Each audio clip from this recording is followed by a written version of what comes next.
First pitch in Ole Miss baseball is this weekend, so we have to talk to Derek Vandygriff, right?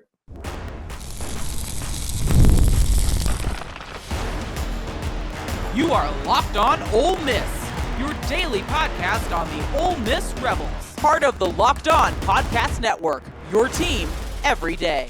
Thanks for making the Locked On Ole Miss podcast your first listen every day. We're free and available wherever you get your podcast, including YouTube. We are part of the Locked On Podcast Network, your team every day. Hello, I'm Steven Willis from the Locked On Ole Miss podcast. He is Derek Vandygriff from Ole Miss After Dark on our sister channel, essentially. And he is here to talk a little bit of baseball. And you know it's baseball season when Derek shows up back up on the channel. Derek, this is an interesting season, and it's interesting for a lot of reasons, namely because if Ole Miss struggles and does what they do last year, there's probably going to be a change at the head spot of the baseball team. But because of that, Ole Miss has new personnel that's come in. They've got a new pitching coach for the first time in 2 decades, and they're opening back up in Arlington, which the last time they did was Jacob Gonzalez's coming out party. Yeah, that's right. And oddly enough, we have another stud true freshman shortstop that looks like he's going to be getting the opening day nod. And Owen Pano, right? You're referring to that 2020 season when Ole Miss was, far and away the best baseball team in the entire country, and we get shut down by COVID after that hot 17-1 start. Right, we take that series in Swayze against Louisville, go to Arlington, sweep 3 games down there. And, that was just a team that was so much fun to watch. And they were clicking on all cylinders with Servideo and Keenan. And, of course, Elko and them were on that team, like you said, Gonzo. This team's going to have a lot of new faces, but a lot of old faces too, right? That's one thing that people are excited about. You bring back some experience in the rotation with Hunter Elliott, who we'll get to here in a minute. But, you get Riley Maddox back out of the draft. You get Mason Nichols back out of the draft. You get Connor Spencer back out of the draft. You still have guys like Braden Jones and Sam Takui and Mason Morris, Patrick Galley, which is a freshman, flashed some really good stuff for us last year on the mound. He's got a year under his belt. He'll obviously be back. We've got all of these guys returning. But then some of the new faces, they're full of experience as well. You get Ryan Moerman, the outfielder from Illinois, hit 19 home runs last year, transfer in. Mitchell Sanford from New Orleans, previously from LSU, then UT Arlington, really battled injuries, played well when he was healthy. Last year he was healthy, and New Orleans was the Southland Hitter of the Year. Hit 381, 15 home runs, 21 doubles, 18 stolen bases, and a really good glove there in the outfield. I expect him to start in center field. So that's a guy that's played a lot of baseball. And then obviously you go get Isaac Humphrey from Louisville for your other outfield spot. Looks like this outfield's going to be made out entirely from transfers, but not just transfers that have played a whole lot of baseball. Humphrey's a career 300 hitter, had a bit of a breakout last year at Louisville, hitting 10 home runs, had a little bit of pop with it. And again, the thing with all these transfers you're going to see when we finally hit the diamond to get going, these are guys that can play defense. If you remember last year, Stephen, this team really struggled to field the ball, right? Particularly in the infield, but we had our own struggles in the outfield as well. They went and got guys that could not only hit, but play defense. That was the emphasis. That's why you look at a guy like Luke Chain that transferred in from Illinois State. He hit 300 last year, but he's got some hit ground balls, try to get singles, but he's going to play a really, really good shortstop. So that'll be a nice filler to give either Pano or Braden Randall a break, something up the middle like that. But a lot of transfers, a lot of new faces, but they're all going to play defense. That seems to have been the emphasis in the transfer portal this year for the Rebels. That reminds me, one of the biggest issue that I think Ole Miss had last year was in the catcher position. What has Ole Miss done in the offseason to address that? Obviously you bring back the super talented, now true sophomore Campbell Smithwick, had his issues behind the plate, obviously with pass balls. That was a big talking point last year. He went and really worked on it this summer, apparently had a really good summer behind the plate, cleaned up a lot of things. to prevent some of those pass balls, keep the ball in front of him. Look, he's a kid that's going to hit. He's got an incredible arm when he does catch it to throw out runners. He's got to be a better receiver. Apparently, from everything I've read and from people that have watched him, that was one area that he really improved on. But you also go out and you sign 2 catchers out of the transfer portal. Again, they went and got 2 guys that they know can handle pitchers behind the plate. You get Austin Fowley from Kentucky, a guy that can really hit the ball too, hit a few home runs in the fall, and then leading up to the season in inter squads. And then Colin Reuter from BYU, another guy that's a really good receiver of the ball, but another good right-handed bat there in the plate. At the plate, you're not going to miss a lot with him either. If you have to spell Smithwick, and thing with Campbell, you can move him out to the outfield if you got to give somebody else a breather, whether that be Moerman or whoever. But look, they brought in 2 really experienced catchers, 2 that have played in the Power 4 level at BYU and Kentucky. Obviously, Fowley with the SEC experience is obviously big, but they obviously went out and addressed that. And if Smithwick continues to have trouble back there receiving and has all those pass balls, they have 2 more options that come in right behind him. But you're going to have to keep Campbell's bat in the lineup. Yeah, definitely. He can knock the cover off the ball. Speaking of that, Will Furniss. This kind of feels like a breakout year for Will Furniss, doesn't it? Yeah, it does. And I'm really interested to see where he's going to end up. If he's going to end up DHing or playing first base, kind of like I mentioned with Pano. Sounds like he's going to be the shortstop, and you got Braden Randall coming back to take over second base. We still got this guy named Luke Hill, right? A guy that had his own struggles defensively, but really hit well in SEC play last year. I'm kind of thinking Furniss is going to have to shift over to the DH role, Udermark take over first, and Luke Hill over there at third maybe. But yeah, Furniss, this is really lining up to be a breakout year for him. Had him on my show back during the first Ole Miss bye week during football, as a matter of fact. Talked to him about his summer. He goes out and he trains with Driveline in the summer out there in Arizona. Said he really worked on his power, right? He wants to drive the ball. There were several balls he hit last year that he thought if he had just a little bit more air under it, just a little bit more umph behind it, they would have gone over the wall. So he's expecting a spike in power here. One thing I really liked about Furniss last year, though, we really struggled fielding the ball at first base as well. We finally put him in towards the latter half of the SEC schedule, and I thought he was an anchor over there at first base. So I think if we can keep him in the field at first base, I think he's a really good defender. He showed that to me last year. It's just going to be how you're going to juggle all of these guys, because right now they're just getting dudes in, and they're going to try to figure out where to play them after that. All right. Thanks again for making the Locked On Ole Miss podcast your first listen every day. When we come back, we will talk to Derek about Hunter Elliott, Joel Mangram, the pitching staff as a whole, and get his thoughts on this season. So stick around for that. But first, I do want to tell you about FanDuel. When the game tips off, the NBA action is just getting started. There's no better place to get in on that action than FanDuel. It's America's #1 sports book. With FanDuel, you can place bets throughout the game. So even if you miss the opening tip or want to bet on a fourth quarter comeback, you can stay in the action. Hey, you could have bet on that Ole Miss LSU game potentially as well. And if you're looking for a better payout, you can even combine your live bets into a same game parlay. I love using FanDuel's live betting feature because it keeps every moment of the game exciting. Whenever I'm backing a team for a late game rally or picking a player to hit a clutch 3, it never feels like I missed my chance. Plus, the app is super easy to use. And when you win, you get paid instantly. So right now, new FanDuel customers can get $150 in bonus bets if that first $5 bet wins. Just visit FanDuel.com today to join. That's FanDuel.com and your shot at $150 in bonus bets. Make every moment more with FanDuel, the official sports betting partner of the NBA. All right, we're back with Derek Vandygriff. And Derek, let's talk about the pitching staff a little bit. Hunter Elliott's back from Tommy John, the dreaded Tommy John. He's been throwing in inter squads. You've seen the pictures online on Twitter. He looks to be himself, the same old Hunter Elliott that we remember. I am noticing a little bit, maybe there's a change in the pitch mix. and the way they're throwing that, not as many sliders and kind of more curveballs, it looks like.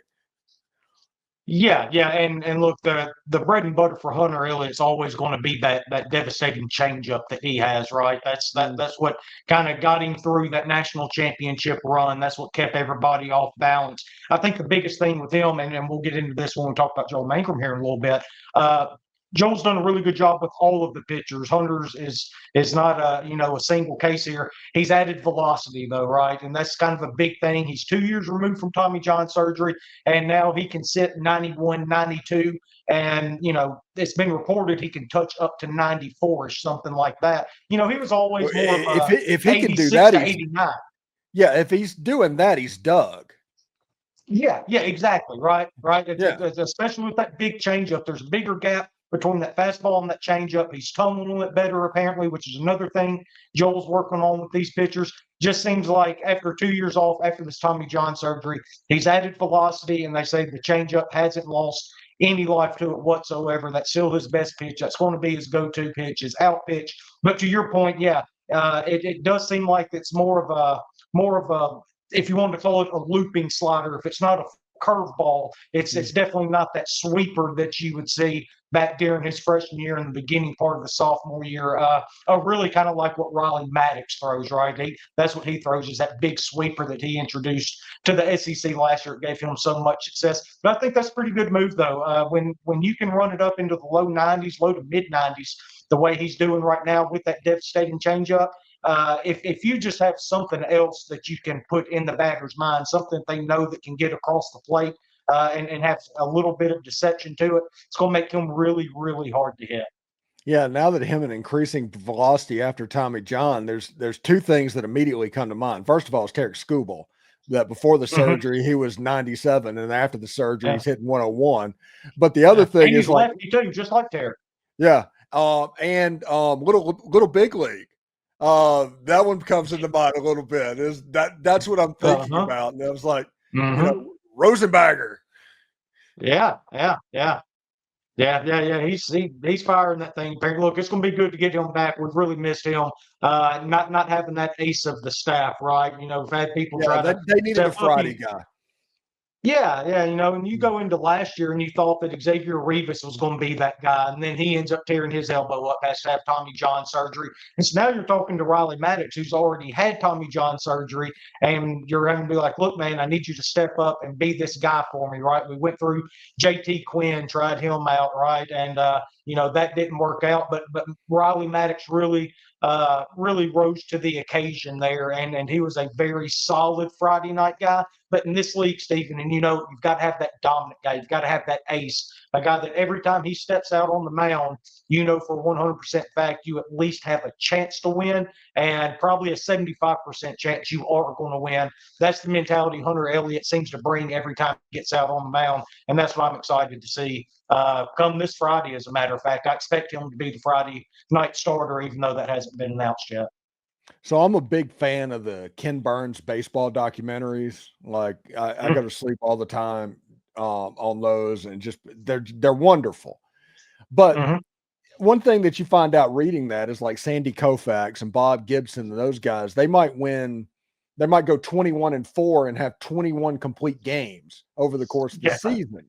The Tommy John injury just didn't exist, and those guys threw hard back in the day as well.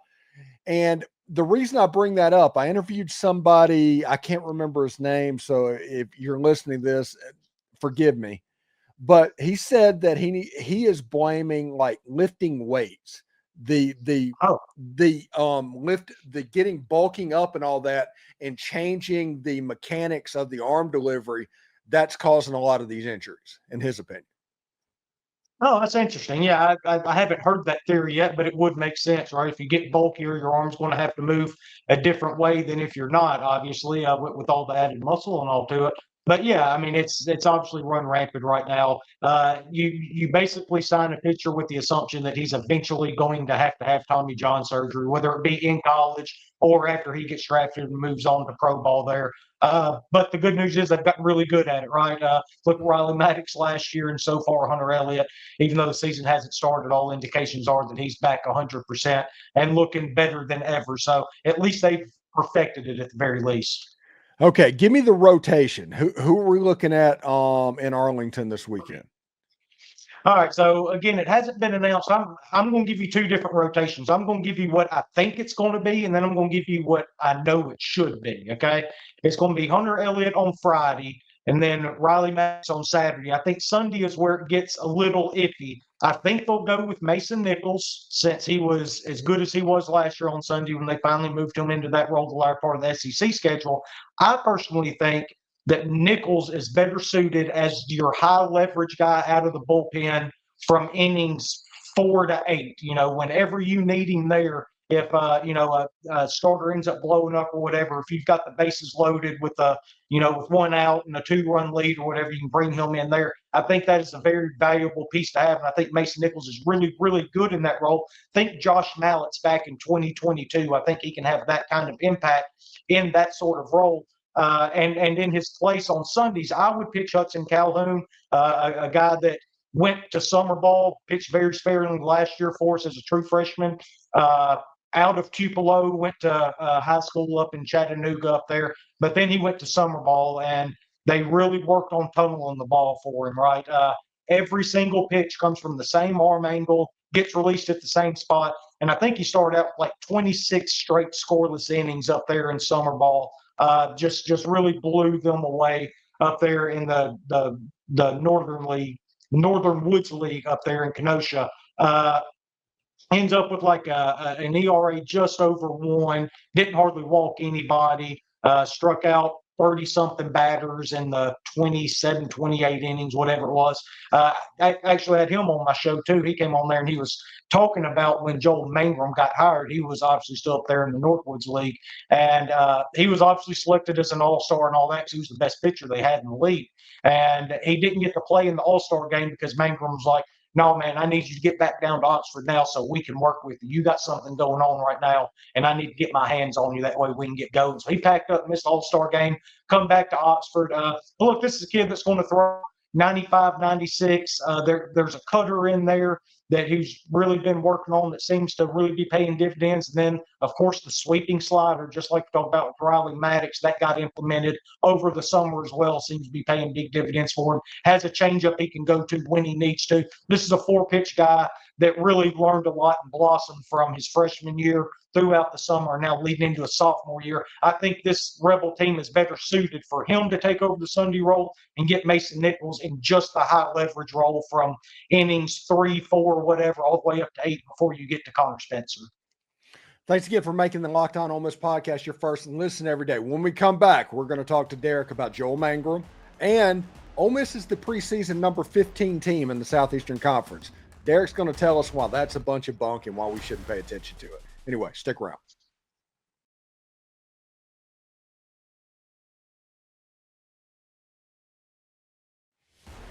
All right, we are back. Third and final segment on this Locked On Ole Miss podcast here with Derek Vandygriff. And Joel Mangram has been hired as the pitching coach, the first pitching coach, as I said, in 2 decades at Ole Miss, because Mike Bianco has been the pitching coach for that whole time. But Joel Mangram comes here from the Cleveland Guardians, and anybody that follows Major League Baseball knows that they had a pitching factory in the Cleveland Guardians. So whatever they were doing was really working, and I am curious just personally to see what Joel Mangram brings to the table, somebody that has that kind of a pedigree once he gets his hands on like a Hunter Elliott and a Riley Maddox, guys that are good players to begin with. Where does the change come from? Yeah, yeah, and so far the big change is velocity. I know we've brought it up several times so far throughout the show, Stephen, but that's what I keep getting told over and over and over again every time I ask somebody about the difference since Joel Mangram has showed up. It's he's really put an emphasis on training their body to throw harder, to be able to handle, be able to maintain it more than anything. You know, Connor Spencer was always a guy that was going to throw 96, 97. Well, now you see the numbers coming out of fall ball, and he's touching 99. Patrick Galley's, hitting triple digits. Riley Maddox, he was 90, 91 is kind of where he sat last year as the ace of this staff. And, there's been times where he's hit 96, upwards of 97, probably sits closer to the 93, 94 range. And again, with that cutter and that sinker that he has, if you can add the velocity to it, then that's obviously going to be a big deal. We talk about Calhoun adding velocity. Sam Takuyan, a mid 90s guy now. He was always a lower 90s guy. Braden Jones the same way. I saw on the Ole Miss analytics, he hit 98 a couple weeks ago. Everybody's throwing harder. That's the way this game's going. You've got to have velocity both in the pen and in the rotation to keep these hitters off balance. So velocity and tunneling, making sure you have the same motion, same release point, no matter what you're throwing every single time. And above all, the other thing that I keep getting told is it doesn't matter what you throw, how you throw it for a strike. Fill up the strike zone. Quit walking batters. Quit, putting people on base. Even if they make contact, the best hitters of all time, they fail 70% of the time. So make them make contact. You got at least a 70% chance of making an out. Keep it in the zone. Don't give them anything for free. Yeah, as pitchers and catchers in Major League Baseball report on Wednesday, every one of them in the bullpens are going to have signs up that says nobody cares how hard you throw a ball for. That's right. That's exactly right. And we ran into that a lot last year, right? So you mix the walks with the poor defense and not coming up with the timely hitting. We were a talented team last year, but none of that went our way. And, you saw the result. We come up about 3 games short of the NCAA tournament because of it. Yeah, it was hard to see. And because of that, coming off of last year into this year, Ole Miss is the preseason number 15 team in the Southeastern Conference. Only Missouri is below them. And I don't know how to take that. I don't know what to think about that. Are they just going off of what Ole Miss did a year ago? Are they going off what's actually going to happen? Are the other teams that much better? Why shouldn't I believe that number, Derek?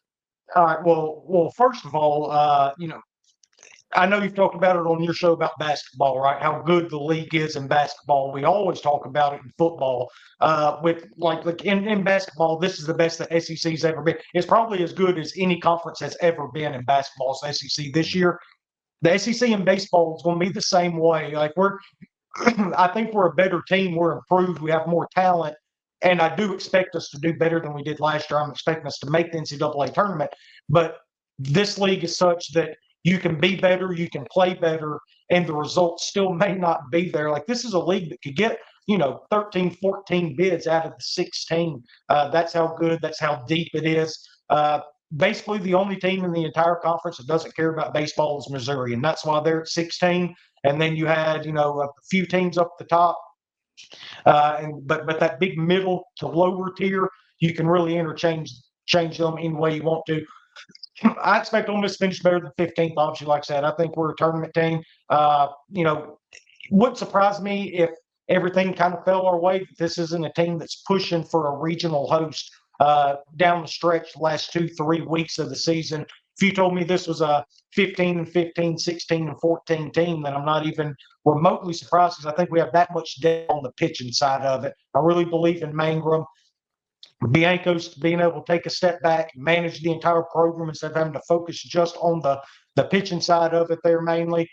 So, look, got a lot of experience coming back, got a lot of depth on the mound, got a lot of depth at the plate as well. So this is a really good team, a team that they spent a lot of time putting together, and I think they did a really good job with it. I expect us to finish much higher than 15th. Thanks again for making the Locked On Ole Miss podcast your first listen every day. We're free and available wherever you get your podcast, including YouTube. We're part of the Locked On Podcast Network, your team every day. Thank you very much, Derek Vandygriff. Tell everybody how to see your stuff. Yeah, you can go to the SEC After Dark YouTube channel. We're obviously posted on there, and you can find us on Apple and Spotify. Just search Ole Miss After Dark, and we're available in audio form on both of those platforms. Got a lot of stuff coming y'all's way. Got Zach Mareth coming on the show on Tuesday. We'll talk to him, and then me and Hitch will obviously be doing our full baseball preview leading up to the game on Friday. And then on Sunday, I'm still not sure exactly how we're going to do it because we've been doing basketball shows on Sunday to talk about the week that was on the hardwood, but now we got to do baseball post games as well. So I don't know if we'll kind of combine the two, maybe do two separate ones, but we got a few days to figure that out. Should be pretty good. And of course, I will tune in, and everybody else should tune in as well. Anyway, thank you, Derek, very much. And we'll talk to you next week, buddy. All right, bud. Howdy toddy. Howdy toddy.